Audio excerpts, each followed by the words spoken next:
Sir ಈಗ music ಮಾಡುವಂತಹ procedure so ಹೆಂಗಾಯ್ತು? ಯಾಕಂತಂದರೆ ಒಂದು ಸಾಂಗ್ ಕಂಪೋಸ್ ಮಾಡ್ಬೇಕಂತಂದರೆ ಸಾಕಷ್ಟು ಇನ್ಸ್ಟ್ರೂಮೆಂಟ್ಸ್ ಬೇಕಾಗುತ್ತೆ, ಸಿಂಗರ್ ಬೇಕಾಗುತ್ತೆ, ಸೊ ಅದೆಲ್ಲ ಸ್ಟುಡಿಯೋ ಬೇಕಾಗುತ್ತೆ.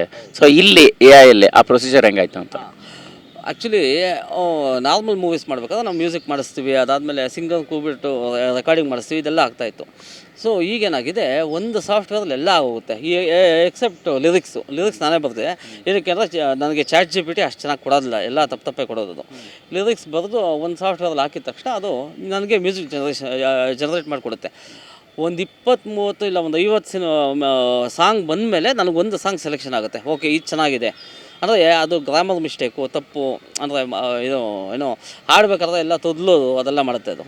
ಸೊ ಅಷ್ಟಿದ್ರಲ್ಲಿ ಒಂದು 100 ಸಾಂಗಲ್ಲಿ ಒಂದು ಸಾಂಗ್ ಸೆಲೆಕ್ಟ್ ಆಗುತ್ತೆ. ಆ ಥರ ಒಂದು 12 ಸಾಂಗ್ ಮಾಡಿದ್ದೀವಿ. ಈಗ ಒಂದು ಸಾಂಗಿಗೆ ನೀವು ಅಂದರೆ ಒಂದು 60-70-100 ತನಕ ನೀವು ಅಂದರೆ ನೋಡಬೇಕಾಗುತ್ತೆ. ಸೊ ಹೌದಾ? ಸೊ ಈಗ ಕೊರಿಯೋಗ್ರಫಿ ಅಂತ ಇರುತ್ತೆ. ಸೊ ಸಿನಿಮಾದಲ್ಲಿ ಒಂದು ಲೊಕೇಶನ್ಗೆ ಹೋಗ್ತೀವಿ, ಒಂದು ಕೊರಿಯೋಗ್ರಾಫ್ ಮಾಡುವಂಥದ್ದು ಇರುತ್ತೆ. ಬಟ್ ಇಲ್ಲಿ ಪರ್ಟಿಕ್ಯುಲರ್ ಆಗಿ ಅದರ ಚಾಲೆಂಜ್ ಹೆಂಗಿತ್ತು, ಹೆಂಗಾಯಿತು? ಡ್ಯಾನ್ಸ್ ಆಗಿರ್ಬೋದು, ಸ್ಟಂಟ್ಸ್ ಆಗಿರ್ಬೋದು, ಆ್ಯಕ್ಷನ್ ಆಗಿರ್ಬೋದು. ಆ್ಯಕ್ಚುಲಿ ಇಡೀ ಸಿನಿಮಾದಲ್ಲಿ 12 ಸಾಂಗ್ ಇದೆ.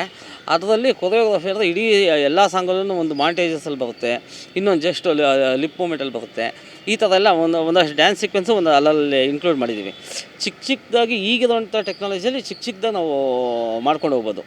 ಬಟ್ ಅದಕ್ಕೆ ತಕ್ಕಂಗೆ ನನ್ನ ಕಥೆನೂ ಹಂಗೆ ಇತ್ತು, ಮತ್ತು ಆ ಸಾಂಗು ಹಂಗೆ ಇತ್ತು.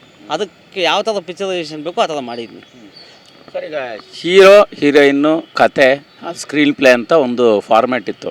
ಆ ಫಾರ್ಮ್ಯಾಟನ್ನು ಎ ಐಗೆ ಚೇಂಜ್ ಮಾಡುವಂಥದ್ದು ಮತ್ತು ಅದನ್ನು ಪ್ರೆಸೆಂಟ್ ಮಾಡುವಂಥದ್ದು ಹೆಂಗೆ ಚಾಲೆಂಜಿಂಗ್ ಆಗಿತ್ತು ಅಂತ?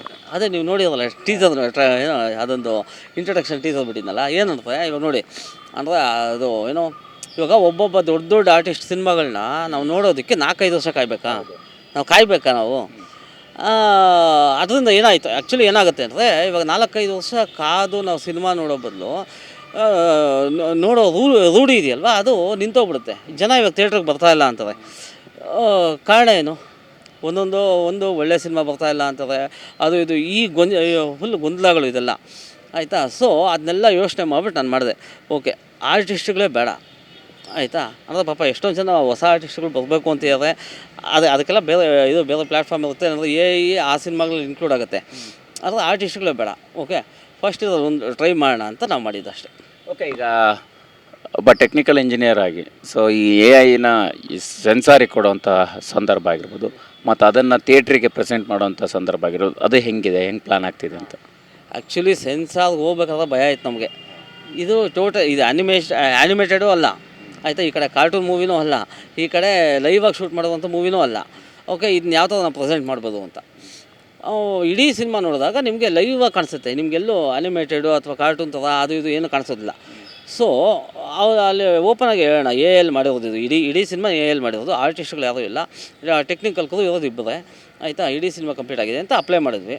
ಅಲ್ಲೆಲ್ಲ ನೋಡಿ US ಸರ್ಟಿಫಿಕೇಟ್ ಕೊಟ್ಟರು.